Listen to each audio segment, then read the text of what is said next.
Mercedes-Benz naprawdę szturmem wchodzi, jeśli chodzi oczywiście o segment elektromobilności. Naprawdę samochodów z linii EQ coraz więcej przybywa. Praktycznie każdy model został już zelektryfikowany. No właśnie, ale czy Mercedes faktycznie potrafi robić konkretne i przyjemne mercedesowe elektryki? No właśnie, w tym tygodniu sprawdzamy to na przykładzie Mercedesa EQB, czyli praktycznego, rodzinnego i naprawdę fajnego, ciekawego samochodu elektrycznego.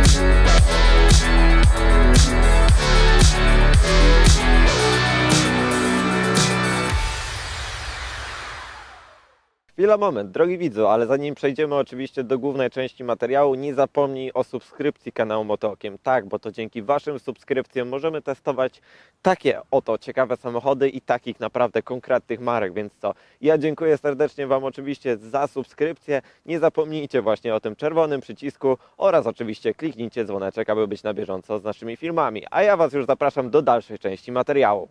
Mercedes serii B, dosyć nietypowy, dokładniej GLB i EQB, czyli samochód nowej generacji, który powstał trochę na bazie poprzedniej generacji, na przykład GLK. Co prawda GLK przez Mercedesa zostało zamienione na GLC i kompletnie zatracił swój charakterystyczny wygląd kanciastego jednak samochodu. GLB jednak zaczyna bardzo mocno przypominać właśnie GLK, czyli samochód, który był naprawdę bardzo ciekawy, dosyć duży, przestronny, a także i posiadał charakterystyczną linię trochę minimalnie przypominającą mniejszą G-klasę. No i właśnie tak oto też powstał GLB, a dokładniej nasz EQB, czyli elektryczna wersja oczywiście B-klasy. EQB na pewno wyróżnia się także na drogach. Zobaczcie nasz egzemplarz. Jeśli chodzi o kolor, mamy tutaj szarość gór za okolice 2600 zł dopłaty. Co ciekawe, jeśli chodzi o kolory, naprawdę EQB można sobie bardzo ładnie dokonfigurować pod siebie. Naprawdę ładne kolory, nowoczesne, a także i takie dosyć popularne, jeśli chodzi oczywiście o 2022 rok. Jeśli chodzi o EQB, mamy tutaj bardzo dużo ładnych przetłoczeń. Przetłoczeń, które są gładkie, przyjemne, ale nie zatraciły charakteru całego samochodu, jaki właśnie jest w takiej formie lekko kanciastej. Jeśli chodzi o EQB, mamy tutaj parę elementów takich charakterystycznych także dla linii EQ. Na pewno warto zwrócić uwagę na ten grill. Grill, który jest oczywiście płaski, zabudowany, bo nie potrzeba w nim żadnego otworu do wentylacji czy do chłodzenia, bo w końcu jest to samochód elektryczny. I jest to oczywiście w pełni element, który jest zasłonięty. Jeśli chodzi o nasz samochód, mamy tutaj linię AMG, jeśli chodzi o całe nadwozie oraz wnętrze, więc pojawiły się tutaj charakterystyczne elementy, jeśli chodzi o linię AMG, czyli te dwie poziome listewki, które właśnie charakteryzują tą linię. No, zostały tutaj światła, które są połączone ze sobą po środku takim LED barem, który łączy lewe, jak i prawy reflektor, który naprawdę ciekawie wygląda. Wiewiórka. Wracając do świateł. Światła oczywiście są, jak to na Mercedesa, przystało dosyć dobrej jakości. Co prawda nie są to kompletnie LEDy matrycowe w naszym egzemplarzu, to są zwykłe LEDy, jeśli chodzi o High Performance LED. Mamy tutaj oczywiście soczewkę i odbłyśnik, jeśli chodzi o długie. Długie mamy w formie automatycznych, które po prostu przełączają się podczas jazdy, kiedy wykryją samochód z naprzeciwka, są wyłączane, a kiedy zauważy ciemność, to wtedy są oczywiście długie załączane. Nie są to tak fajne rozwiązania, jak na przykład mieliśmy w Mercedesie EQV, gdzie mieliśmy tradycyjne światła LEDowe z przysłonami, a także i po prostu w innych egzemplarzach, gdzie już pojawiły się także światła w pełni matrycowe. Najprawdopodobniej możecie sobie to dokonfigurować. Na pewno tym elementem charakterystycznym w nocy, który także widać, po prostu jest ta blenda na środku. Kiedy widzicie taki na środku łączący wąs praktycznie całość, jeśli chodzi o te światła LEDowe. Z kolejnych takich elementów charakterystycznych, jeśli chodzi o ten pakiet AMG, przywędrowały tutaj większe wloty powietrza, do tego dodatkowa ta listwa na dole, troszeczkę inaczej uformowany zderzak, ale nie zmienia to faktu, że linia AMG w tym samochodzie nie robi z tego samochodu takiego po prostu sportowego bandyty. Koła. Jeśli chodzi o EQB, oczywiście warto tutaj wspomnieć o kołach, bo koła zaczynają się od 18 cali w różnych, naprawdę przeróżnych wzorach. Jeśli chodzi o Mercedesa, możecie go konfigurować praktycznie pod swoje gusta, bo tych felg, kolorów i innych rzeczy jest naprawdę sporo do wyboru. Jeśli chodzi o naszą linię AMG, dostajecie oczywiście także za dopłatą, co prawda, koła AMG, które są dosyć charakterystyczne, jeśli o dzisiejsze chodzi czasy właśnie tych elektromobilnych samochodów. Widać tutaj na pewno bardzo ładny rand, który jest oczywiście w pełni ładnie wykonany, jeśli chodzi o taką srebrną część, a także taki ring w środku, który biegnie z podpisem właśnie, że to jest linia AMG. Dosyć ładnie wyglądają te koła, ładnie się także wyglądają, kiedy się kręcą. 18-calowe obręcze, następne jakie możecie wybrać, to są już na przykład 19, a najpiękniejsze jeśli chodzi koła, jeśli właśnie chodzi o EQB, to są koła 20-calowe, które mają imitować koła lekko szprychowe. Przepięknie wyglądają, co prawda na pewno już zabierają trochę komfortu, bo jednak 20-calowe koło przy niewielkiej wysokości opony będzie trochę jednak wbiegało właśnie delikatnie na komfort tłumienia zawieszenia.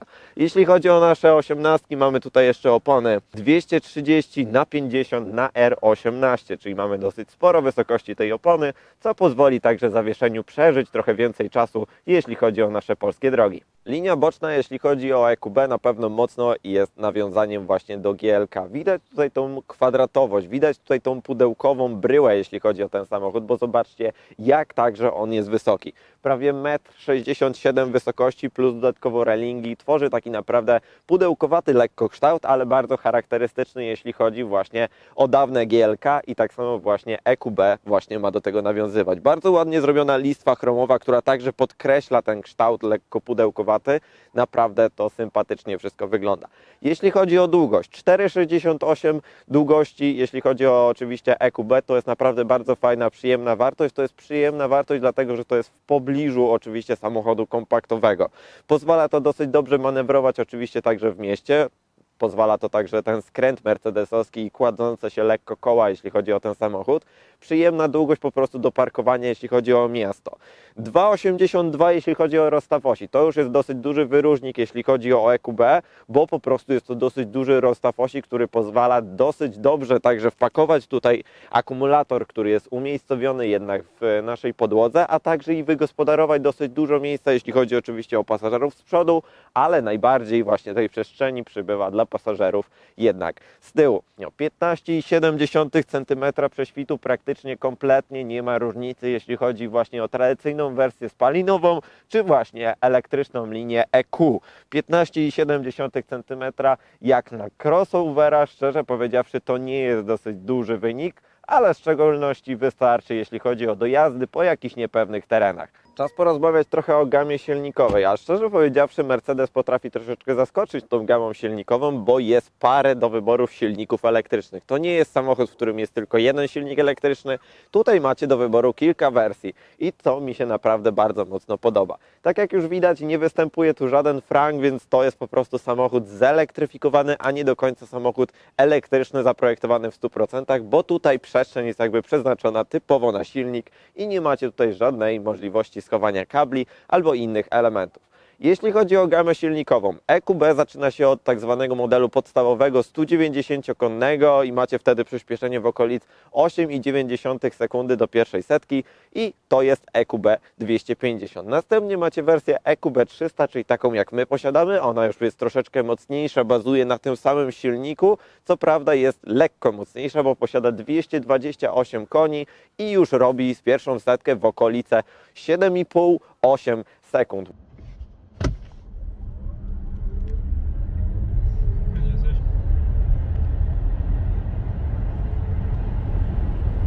Możecie mieć takiego typowo jeszcze naprawdę już szatana, czyli wersję EQB 350, która jest w stanie przyspieszyć do pierwszej setki w okolic 6,2 sekundy, oczywiście łącząc to także w miarę z sensownym zasięgiem. Jeśli chodzi o napęd, napęd jest przekazywany albo jeśli chodzi o tradycyjną wersję 250 na tylne koła lub już możecie także dobrać sobie napęd w wersji Wirmatic, czyli macie wtedy napęd na 4 koła. W każdej możliwej wersji jesteście w stanie sobie to dokupić, tak żeby mieć ten napęd na 4 koła. EQB 300, czyli najbardziej popularna i najchętniej wybierana wersja, jeśli chodzi o napęd w samochodzie, jakim jest EQB. Dlaczego? Bo posiada najsensowniejszy dystans, jaki możecie pokonać na jednym ładowaniu, bo według WLTP jesteście w stanie pokonać 419 km. Co prawda w realiach oczywiście jest to bliżej 350, a nawet 370 km. Takie średnie dystanse jednak nam się udawało pokonać. Jeśli chodzi o tą wersję, też jest fajnym elementem wyróżnik to, że dostajecie już w standardzie napęd Wirmatic. Tak, 16 tysięcy dopłaty, jeśli chodzi o tradycyjną wersję 250 musicie wydać na to, żeby mieć właśnie napęd na 4 koła, który jest oczywiście realizowany przez dwa silniki elektryczne. Jeden na przedniej osi oraz drugi silnik na tylnej osi. W wersji 300 już macie to w standardzie, co pozwala oczywiście temu samochodowi wykorzystać pełną moc, jeśli chodzi o 390 Nm i jest napędzane właśnie te 4 koła. To jest właśnie fajny wyróżnik tej wersji środkowej EQB, bo posiada naprawdę sensowny zasięg, posiada także ten napęd już w standardzie i posiada naprawdę po prostu dosyć dobre parametry, jeśli chodzi oczywiście o przyspieszanie tego samochodu. No i to tyle, jeśli chodzi o silnik. Ważnym czynnikiem, jeśli chodzi o EQB, na pewno jest jego bateria. Bateria, o której Wam jeszcze nie wspomniałem. Która jest zlokalizowana oczywiście pomiędzy osiami, ma pojemność 66,5 kWh, co jest naprawdę w miarę sensownym oczywiście rozmiarem tej baterii. Co prawda konkurencja potrafi zrobić jednak nieco większą tą baterię, po to, żeby oczywiście samochód jeszcze więcej mógł przejechać na jednym ładowaniu. A jeśli chodzi o ładowanie w Mercedesie to jest bardzo fajny element, który zawsze sobie chwalę. Jeśli chodzi o ten samochód, mamy dostępne złącze oczywiście AC, jeśli chodzi o złącze Type 2, możemy z naszego wallboxa, który zamontujemy sobie w garażu, doładować ten samochód w okolice 7 godzin do pełna, co jest naprawdę w miarę sensownym jeszcze wynikiem, jak nawet na tak sporą baterię.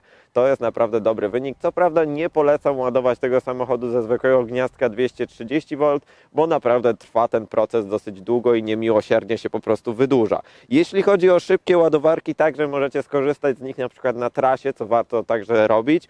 112 kW maksymalnej mocy, jeśli chodzi o przyłącze DC, tak podaje Mercedes. Co prawda, jeśli chodzi o nasz test, udało nam się maksymalnie wyciągnąć okolice 102 kW, jeśli chodzi o ładowanie tego samochodu. Co nie zmienia faktu, że Mercedes ma bardzo dobrze zrobioną także krzywą ładowania. Ten samochód nie zwalnia nagle w okolicach 60-70%, tylko naprawdę ta moc 102 kW jest praktycznie utrzymywana do okolic 85, nawet już w pobliżu 90% i wtedy dopiero zaczyna zwalniać proces ładowania. Jeśli chodzi o takie stacje szybkiego ładowania, całą baterię, czyli okolice 80% pojemności jesteście w stanie naładować w okolice 29 minut, maksymalnie 35 minut właśnie do 80%. Najwięcej w EQB dzieje się jednak z tyłu. Zobaczcie na tą bardzo ładną, w miarę jednak kwadratową, jednak tylną część, ale bardzo ładnie narysowaną i podkreśloną detalami. Detalami, których tutaj jest jednak sporo. Ładnie wyciągnięta lotka, która jest troszeczkę dłuższa, przyciemniane tylne szyby, do tego ten pas świetlny, który niesamowicie podkreśla nowoczesność linii właśnie EQB. Ładne narysowane światła, które mają w sobie tą fakturę 3D.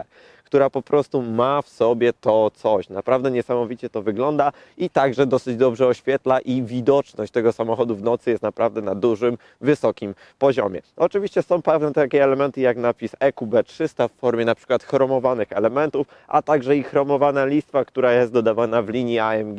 Oczywiście także wymaga w pewnej formie dopłaty. A jeśli chodzi o bagażnik, bagażnik możecie otworzyć sobie po prostu ruchem stopy pod zderzakiem, otwieracie elektrycznie klapę do góry. Bardzo fajny element i pojemność bagażnika to jest też na pewno dosyć duży plus, jeśli chodzi o EQB. 495 litrów pojemności jak na taki segment to jest naprawdę bardzo dobry wynik. Dobry wynik, bo na pewno po prostu zobaczcie także na foremność tego bagażnika. Dosyć dobrze jest on ułożony, dosyć dużo jest także przegródek jakichkolwiek elementów, takich na przykład jak ta siateczka, ładne oświetlenie, co prawda tylko pojedyncze z lewej strony i niestety troszeczkę w wieczornych scenariach jest już jednak trochę ciemno. Parę takich elementów, gdzie możecie odłożyć parę jakichś elementów w formie jakichś dodatków, jeśli chodzi oczywiście o apteczkę, gaśnicę, jakieś parę rzeczy, a także i oczywiście element w formie torebki od Mercedesa, gdzie znajduje się ładowarka 230 V, jest także w miarę gdzie jeszcze odłożyć. Jeśli chodzi o dno bagażnika, my mamy wyściółane, jeśli chodzi o nasz dywanik mercedesowski, to jest oczywiście dodatek, za który musicie dopłacić, ale nie zmienia to faktu, że mamy także podwójną podłogę. A co pod podwójną podłogą? Schowek na kable. Kabel, jeśli chodzi o kabel Type 2, spokojnie możecie sobie tutaj schować, on się tutaj mieści, do tego oczywiście trójkąt i zestaw naprawczy, także jest w stanie tutaj w miarę się, jeśli chodzi o tą podwójną podłogę, także zmieścić. Możecie go także oczywiście powiększyć go, bo wystarczy, że pociągniecie sobie tutaj z jednej strony, jak pociągniecie z drugiej strony, już macie dostępne 1710 litrów. Co ciekawe, oparcia składają się w nowoczesnym systemie, czyli w formie 40, 20, 40, więc możecie także przewozić dłuższe elementy, takie jak narty, ewentualnie jakieś rzeczy budowlane do waszego domu. Nie będzie z tym większego problemu, kiedy dłuższe przedmioty będziecie chcieli przewieźć właśnie w EQB. Jeden minus i jeden plus, jeśli chodzi o bagażnik. Minusem na pewno jest roleta, która nie posiada jakichkolwiek prowadnic, więc za każdym razem musicie celować tą roletą, żeby ją w jakiej formie oczywiście zapiąć. Widać to tutaj po tym egzemplarzu, że już te elementy po bokach jednak są porysowane właśnie od celowania tą roletą. A plus na pewno za to, że możecie nacisnąć jeden przycisk i klapa w tym momencie oczywiście się zamyka, ale dodatkowo także zarygluje właśnie zamki w naszym samochodzie, co potwierdzi właśnie nam ten klakson.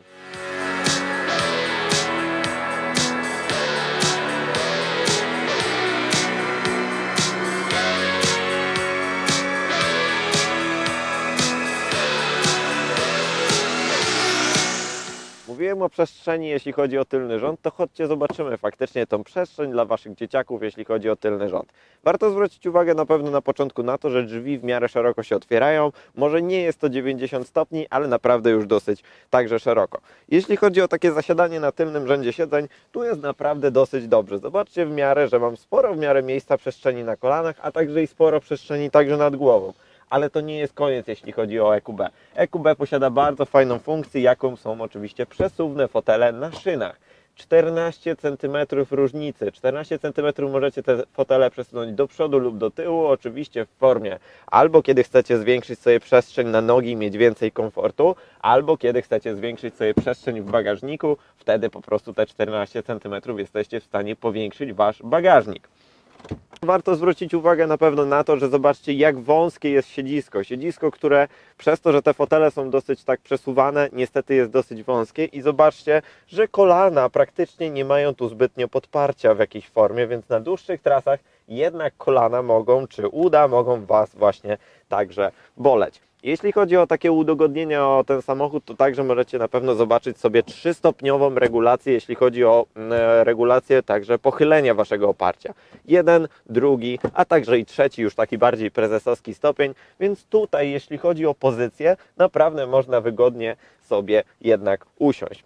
Także możecie sobie wyciągnąć podłokietnik, który jest ładnym elementem, jeśli chodzi o wykończenie, jest także w miarę miękki i posiada takie nietypowe cup holdery, które się tak wysuwają, a następnie pod ciężarem waszego kubeczka są w stanie utrzymać waszą kawę. Ale szczerze powiedziawszy, ten element jest dosyć chybotliwy i dosyć niepewny, więc raczej 90%, że coś tutaj się rozleje, więc tak właśnie wam mówię. Jeśli chodzi o takie rzeczy dla dzieciaków, to jeszcze macie oczywiście Isofixa na tym fotelu, a także i na tym.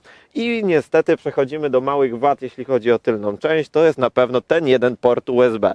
Jeden port USB dla waszych dzieciaków na pewno będzie wojna, jeśli chodzi kto ma ładować w danym momencie swój telefon. Z elementów takich udogodnień to jest na pewno nawiew klimatyzacji. Co prawda nie możecie mieć tutaj trzeciej strefy klimatyzacji, jedynie pozostaje wam nawiew. Co nie zmienia faktu, że jeśli chodzi o wykończenie i przyjemność korzystania z tego wnętrza, to jest naprawdę dosyć dobrze. A także oczywiście tylna część jest doświetlana także przez duży panoramiczny dach, oczywiście, więc tutaj naprawdę jest przyjemnie. I to tyle, jeśli chodzi o tylny rząd siedzeń. Czas na wnętrze nowego Mercedesa, a tutaj szczerze powiedziawszy jest kompletnie inaczej niż ja zapamiętałem wszystkie Mercedesy. Kompletnie nie ma tu żadnego rodzaju drewna, nie ma tutaj żadnych takich elementów znanych z poprzednich Mercedesów, które były nazywane jednak trochę dziadkowozami. Tutaj po prostu widać nowoczesność, która może się podobać naprawdę młodej klienteli i mi, szczerze powiedziawszy, także się to dosyć dobrze podoba. ładne materiały, miękkie materiały, które są tutaj zastosowane. To także jest oczywiście zasługa linii AMG, która także tutaj, jeśli chodzi o wnętrze, dosyć dobrze została skonfigurowana. Miękka deska rozdzielcza. Co prawda to nie jest skóra, tylko to jest element taki gumowany, który udaje skórę i ma także takie ładne przeszycie, które ciągnie się praktycznie od lewego boczku po prawy boczek i naprawdę dosyć dobrze to wygląda. Kierownica z pakietu AMG, która jest po prostu prześliczna. Mi się naprawdę niesamowicie podoba ten styl Mercedesa z tym właśnie z tymi nowymi kierownicami.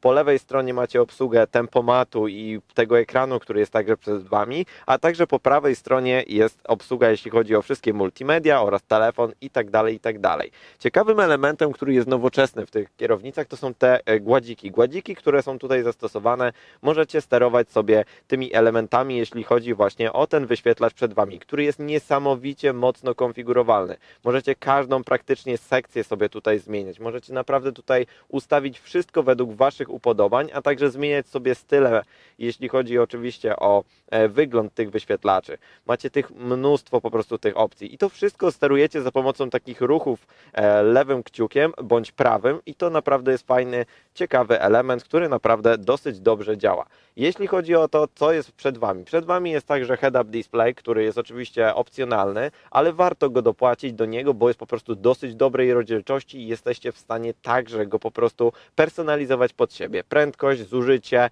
lane assist, distronic i tak dalej, to praktycznie wszystko Wam się wyświetla właśnie na przedniej szybie, za co ogromny po prostu plus. 10-25 cala, jeśli chodzi o ten wyświetlacz oczywiście dla kierowcy oraz 10-25 cala wyświetlacza tak zwanego MBUX, czyli systemu mercedesowskiego, który już jest znany od paru generacji, ale naprawdę działa świetnie i jest coraz bardziej dopracowywany. Możecie nim sterować oczywiście za pomocą tego gładzika właśnie na kierownicy, co jest bardzo fajnym rozwiązaniem. Możecie nim sterować także tym panelem, który jest tutaj zamontowany, też za pomocą dotyku, troszeczkę na zasadzie jak właśnie iDrive, tylko że nie macie pokrętła, tylko macie taki touchpad z podstawowymi rzeczami takimi jak nawigacja, samochód, telefon i tak dalej, a także i przyciski konfigurowalne w formie gwiazdki, która jest tutaj oraz także na kierownicy. Do tego ten ekran jest także dotykowy, więc możecie dużo rzeczy zrobić za pomocą dotyku, ale warto zwrócić uwagę na pewno na jakość tego. Jakość, która jest po prostu naprawdę na wysokim poziomie. Rozdzielczość tego ekranu, kolory, responsywność, to jest naprawdę dosyć dobry, duży plus, jeśli chodzi o Mercedesa. Tutaj nie ma żadnych zawahań i tutaj to wszystko działa. A do tego możecie także to sterować za pomocą asystenta głosowego zwanym Hey Mercedes. Hey Mercedes. Słucham?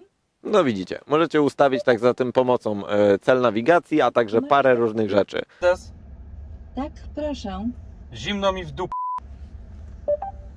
Uruchamiam ogrzewanie fotela. Hej Mercedes, Słucham? co sądzisz o BMW? Widujemy się od czasu do czasu, na przykład we wstecznym lusterku. Hej Mercedes, Słucham? co sądzisz o Audi? Starzy znajomi. Wydaje mi się, że nawet budują całkiem dobre samochody. Czasem potrafi różnie to działać, ale działa naprawdę dosyć sprytnie i można sobie porozmawiać nawet z tą panią. Jeśli chodzi o wnętrze, dalej to mamy tak, charakterystyczne turbinowe nawiewy, które oczywiście są podświetlane ambientem. Ładny dekor, który także w nocy robi dużą robotę, bo też jest podświetlony. Tych elementów aluminiowych też jest tutaj dosyć dużo i to robi naprawdę świetną robotę. I duży plus dla Mercedesa za to, że są także tradycyjne po prostu pokrętła, jeśli chodzi oczywiście o temperaturę pozostałe. Co prawda wyświetlane są na ekranie, ale podstawowy zestaw klawiszy taki do obsługi klimatyzacji jest także tutaj po prostu zastosowany i za to ogromny plus. Tunel środkowy to jest na pewno dosyć duży element na środku i też wykonany z pianobleku, który niestety w tym samochodzie jest dosyć duży i dosyć także sporym elementem. Niestety palcuje się niemiłosiernie, no ale takie czasy. Pod tą pokrywką znajdzie się oczywiście ładowarka indukcyjna do Waszego telefonu, złącze USB do Android Auto, Apple CarPlay oraz złącze 12V, jakbyście chcieli podładować coś innego. Dwa cup holdery oczywiście z możliwością pomniejszenia, gdybyście chcieli tutaj włożyć mniejsze espresso.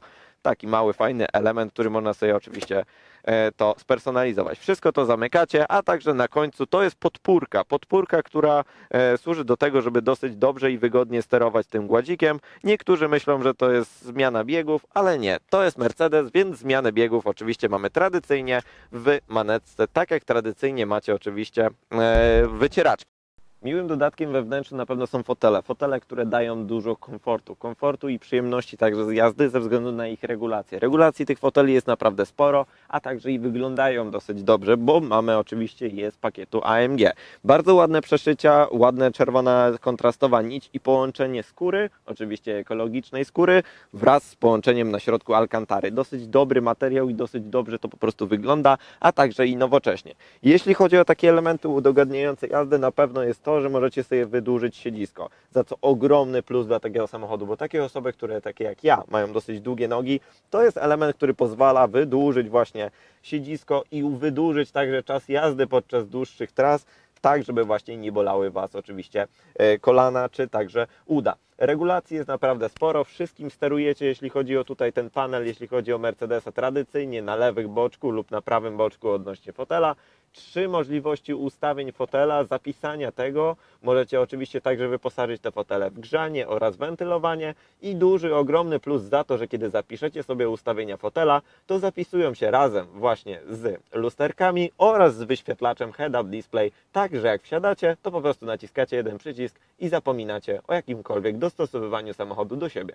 Ostatnim elementem umilającym oczywiście wnętrze to jest ten ogromny panoramiczny dach. Dach, który naprawdę robi spore wrażenie i nie wymaga jakiejś horrendalnej dopłaty. 4500 zł macie oczywiście za możliwość zasuwania i otwierania sobie tego szklanego dachu, oczywiście z przodu jak i z tyłu, ale co fajniejszym elementem, ten element jesteście w stanie po prostu sobie otworzyć w pełni, tak żeby oczywiście otworzyć dach i korzystać z niego wiosną, czy także jesienią w formie po prostu takiego szyberdachu, więc na pewno spory plus i przyjemny dodatek, za który warto dopłacić w takim samochodzie.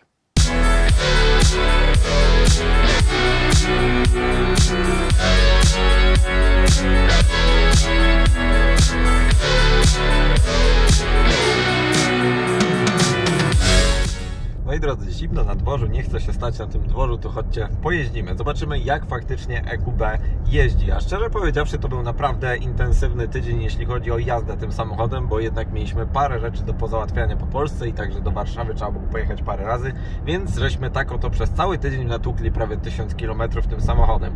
Nie zmienia to faktu, że żeśmy zauważyli naprawdę sporo, bo ten samochód, jeśli chodzi o zawieszenie, bo od tego zawsze najczęściej zaczynamy, jest naprawdę precyzyjnie zestrojony. Co ciężko także oczywiście zastrzec, jeśli chodzi o Mercedesa. Zawsze tak w większości było, że Mercedes gdzieś te nowinki technologiczne pchał w zawieszenie, w ciekawostki, jeśli chodzi o wnętrze oraz jeszcze oczywiście czasem w pneumatykę. Tu żadnych takich rzeczy nie mamy jak pneumatyka, czy nawet adaptacyjne zawieszenie, które jest dostępne oczywiście jeśli chodzi o EQB. Mamy tradycyjne zawieszenie zwane Multilink. Zawieszenie oczywiście wielowahaczowe z tyłu i to naprawdę robi robotę już jako podstawa. Naprawdę bardzo pewnie się ten samochód prowadzi, w szczególności przy takich lekko szybszych manewrach. Układ kierowniczy bardzo dobrze jest zestrojony, nie ma żadnego zera, nie ma żadnej gumki, recepturki na środku, po prostu większość ruchów jakie robicie, to ten samochód momentalnie przenosi właśnie na asfalt, ale dosyć dobrze jest po prostu zestrojone także to zawieszenie. Zobaczcie, jedziemy sobie dosyć dobrą, równą drogą, komfort jakie to zawieszenie tutaj nam daje jest niesamowity, po prostu pływacie góra-dół, czujecie, że jedziecie Mercedesem, nawet jak przerzucicie sobie w tryb sport, delikatnie ono minimalnie się potrafi tam usztywnić, ale i tak jest nadal bardzo fajny komfort, jeśli chodzi oczywiście o wybieranie nierówności. Poprzeczne nierówności nie ma z tym problemu. Jakieś kolejne też w większości nie są odczuwalne. Po prostu bardzo dobrze jest zrobione zawieszenie, po prostu tak trochę jędrnie. Czuć tutaj niektóre nierówności tak lekko, ale wiecie, że to i tak jest nadal komfortowo jednak tutaj wytłumione. Jeśli chodzi o ten układ kierowniczy, dla mnie jest to perfekcja, po prostu tak powinien jeździć samochód praktycznie w większości każdy. Po prostu jest precyzja w tym układzie kierowniczym. To mi się podoba i nie trzeba czekać na reakcję tego układu kierowniczego, bo po prostu macie ją natychmiast. Łączycie to dalej, to wszystko razem z układem napędowym, tym EQ300, który my tutaj mamy. 228 koni po prostu robi robotę. Pyk! Jedziecie do przodu. Po prostu bardzo fajnie się zbiera ten motor, jeśli chodzi tutaj o to. Te dwa silniki elektryczne naprawdę fajnie potrafią kopnąć ten samochód do przodu. Jednak 8 sekund niecałe do setki, to szczerze powiedziawszy niby jest taki średni wynik, ale to uderzenie tego momentu obrotowego jest po prostu niesamowite, jeśli chodzi o ten samochód. Fajnie to przyspiesza i najgorsze jest to, że kusi. Kusi, bo ten samochód po prostu ma dosyć tak agresywnie nastawiony pedał przyspieszenia i to nieważne, czy to jest tryb komfort, czy to jest tryb eco, ten pedał ogólnie jest taki dosyć, szczerze powiedziawszy, czuły na każdy wasz ruch stopą, co niestety przechodzimy troszeczkę do spalania, a bardziej zużycia energii. Ten układ zbytnio energooszczędny nie jest, szczerze powiedziawszy. Podczas całego testu najlepsze wyniki, jakie żeśmy uzyskiwali, to jest okolice 19 do 20 kWh. To szczerze powiedziawszy to była jazda autostradowa, z czego czasem nawet kończyła się wynikiem 22, 23, a nawet czasem 25 kWh na 100 km. Niestety układ jest mało oszczędny, a szczerze powiedziawszy po prostu jest dynamiczny. Chcecie go używać i łączy to też się trochę z dużym spalaniem. Jak chcecie jeździć dosyć ekonomicznie tym samochodem, to niestety poniżej 19 kWh naprawdę ciężko jest zejść, co łączy się także z zasięgiem.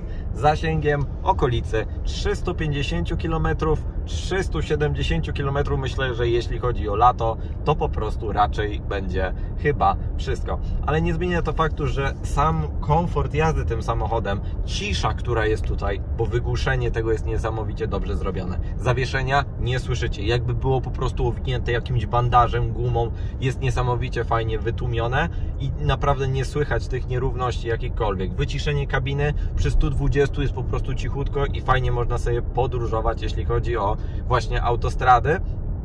No i nagłośnienie Burmestera, o którym Wam nie wspomniałem jeszcze, bo mamy tutaj nagłośnienie Burmestera, ono nie wymaga dopłaty, a gra po prostu fenomenalnie.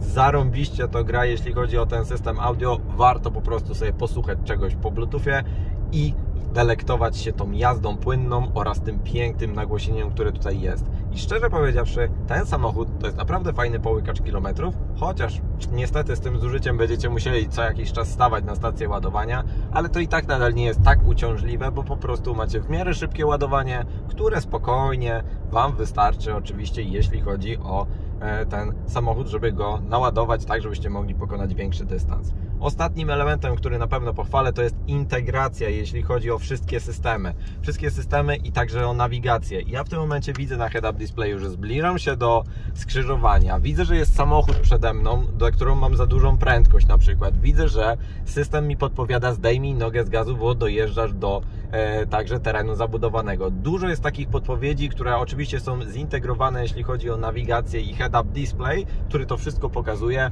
i to naprawdę dla Mercedesa ogromny plus. No i teraz pytanie, który układ napędowy wybrać? 250, 300 czy 350? Szczerze powiedziawszy, dla mnie najfajniejszą jest wersja ta, którą aktualnie jedziemy. 250 jest fajna, bo będzie pewnie zużywać o wiele mniej energii, kiedy jeszcze wybierzecie bez napędu 4x4 zwanego Wirmatikiem, będzie zużywać trochę mniej energii, ale szczerze powiedziawszy, będzie trochę przymulona, bo to jest jakby ten sam układ napędowy, tylko ze zmniejszonym napięciem na akumulatorze, tak żeby oczywiście generował mniejszą moc, ale szczerze powiedziawszy, ta 300 jest naprawdę wystarczająca do wszystkiego. Dobrze przyspiesza, macie zapas mocy, chcecie przyspieszyć, łup, nie ma Was, bez żadnego problemu po prostu przyspieszacie. A jeśli chodzi o tą 350, to wybierzcie ją po prostu wtedy, kiedy chcecie mieć naprawdę szybki samochód i nie przejmujecie się kompletnie tym, że zasięg Wam spadnie. I to praktycznie tyle. Ja szczerze powiedziawszy zostaję przy wyborze EQB 300. No i tak, moi drodzy, jesteśmy po jeździe próbnej, wiecie jak już się jeździ naszym EQB, ale nie zmienia to faktu, że trzeba porozmawiać troszeczkę o cenach. O cenach, jeśli chodzi o ten samochód, bo jednak elektryk od Mercedesa do tanich dosłownie nie należy. Jeśli chodzi o najtańszą wersję, no to trzeba tutaj przygotować okolice 238 tysięcy złotych. Tak, mówimy o najtańszej 250. Średnie ceny, jeśli chodzi o EQB, z silnikiem takim jak my mamy, czyli 300, to już są okolice od 254 tysięcy złotych, z czego nasz egzemplarz z parku prasowego Mercedesa jest dosyć dobrze wyposażony.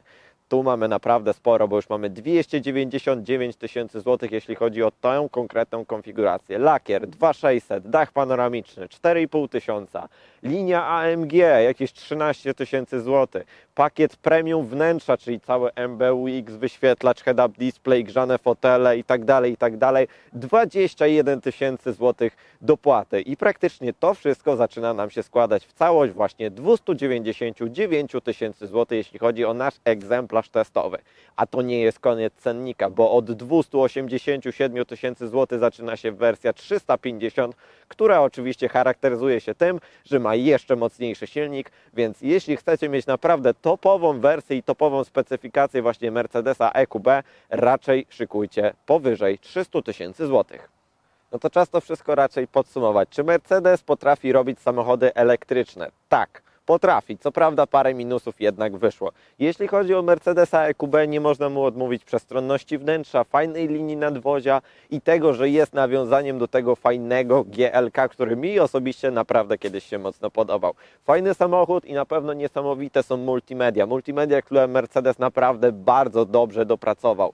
Wnętrze, które robi wrażenie w szczególności w nocy, kiedy wsiadacie i widzicie całe to podświetlenie ambientowe. To naprawdę potrafi robić wrażenie i może się podobać w szczególności młodym osobom, do których jednak Mercedes teraz chce właśnie dotrzeć. Minusem na pewno jest silnik, a bardziej układ napędowy, jeśli chodzi o zużycie. Zużycie na poziomie od 19 po 23 kWh na 100 km to niestety są dosyć duże wartości jak na takiej wielkości samochód. Ja rozumiem, że on w najwyższej wersji wyposażenia i największej możliwości, co możecie mieć, waży okolice 2 ton, ale szczerze powiedziawszy mógłby być jednak oszczędniejszy, dzięki czemu właśnie na tej baterii moglibyście pokonać jednak większy dystans. Czy mi się ten samochód podoba i czy bym go kupił? Szczerze powiedziawszy, niesamowicie się nim jeździło, sporo komfortu, sporo przyjemności z jazdy oraz to, że ten samochód ma odejście, ma tego kopa, 390 Nm potrafi zrobić rakietę z tego samochodu i nie dajcie sobie wmówić, że musicie kupić wersję 350. Spokojnie ta 300 Wam wystarczy. A ja Wam serdecznie dziękuję za obejrzenie tego materiału. Oczywiście nie zapomnijcie o subskrypcji kanału Motookiem. Tak, dzięki temu czerwonemu przyciskowi my możemy się także bardzo mocno rozwijać właśnie dzięki Wam. Dzięki Wam możemy pokazywać takie ciekawe samochody, nawet tak dużych marek właśnie jak Mercedes. Więc co, nie zapomnijcie o subskrypcji, dzwoneczek także oczywiście, żeby być na bieżąco z naszymi najnowszymi produkcjami. Facebook, Instagram oczywiście do tego, żebyście widzieli na bieżąco, co u nas się dzieje i co aktualnie testujemy. No i ja serdecznie Wam dziękuję. 2 kolejne filmy do obejrzenia, więc co, do zobaczenia, dzięki, cześć, hej!